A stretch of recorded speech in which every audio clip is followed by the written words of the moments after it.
parrainage de Gérard Mourou, donc prix Nobel de physique 2018, qui m'a chargé de vous aussi un message qui pourrait être ainsi résumé.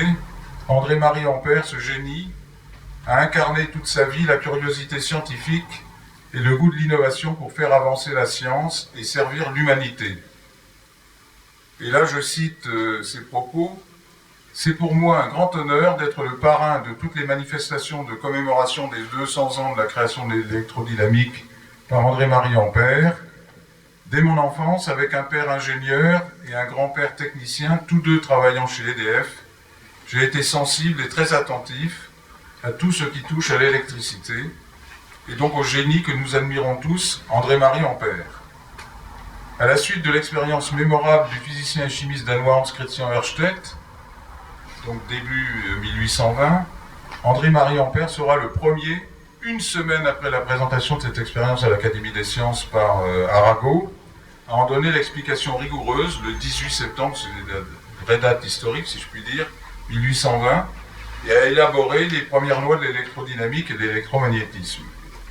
Et ces découvertes séminales d'Ampère ont ouvert de nouveaux champs de recherche à l'électricité et aux applications qui en ont découlé.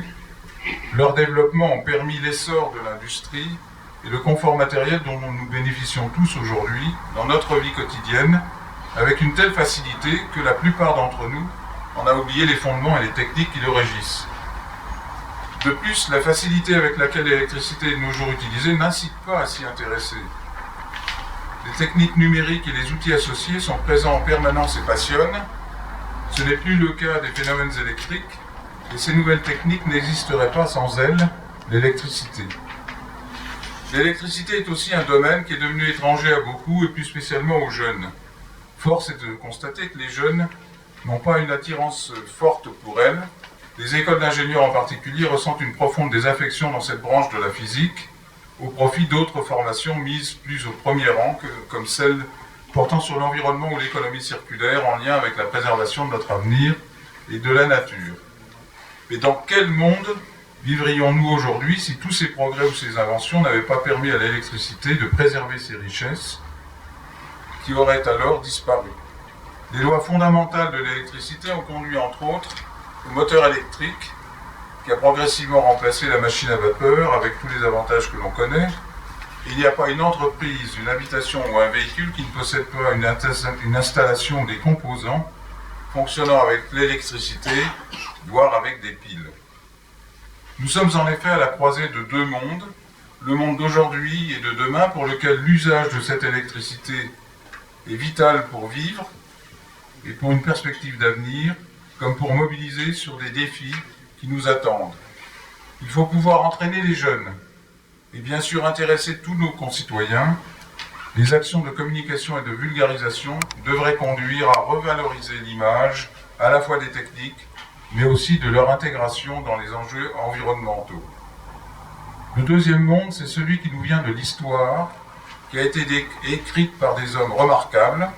Ils ont permis de nous faire connaître toutes ces évolutions et profiter pleinement de ces découvertes. Ampère, ce génie, a incarné toute sa vie la curiosité scientifique et le goût de l'innovation pour faire avancer la science et servir l'humanité. Polymathe, à l'image de Léonard de Vinci, il fut un grand physicien, mathématicien et chimiste, mais également philosophe, poète, polyglotte et un romantique. Ampère a toujours été un des personnages scientifiques les plus fascinants et attachants. Les travaux d'Ampère ont ouvert la voie à la théorie de Maxwell, qui unifie l'électricité, le magnétisme et la lumière, géniale intuition qu'avait eue Ampère en 1801. Maxwell conclut en effet que la lumière est une onde électromagnétique. Ampère a créé et lancé l'électrodynamique, le courant continu, et je vois personnellement, je continue de citer Gérard Mourou, des avancées vers l'électromagnétisme. J'aime à faire le parallèle entre l'électromagnétisme et ses héros, Ampère, Fresnel, Ørsted, Maxwell, la lumière et l'avènement de la lumière cohérente et du laser avec Einstein, Teunis, Neumann, qui, comme l'électricité, a induit une profonde transformation sur notre société. Tout naturellement, j'ai été enthousiasmé par cette démarche de commémoration pour faire connaître ou redécouvrir l'œuvre d'Ampère et la promouvoir auprès des jeunes et du grand public.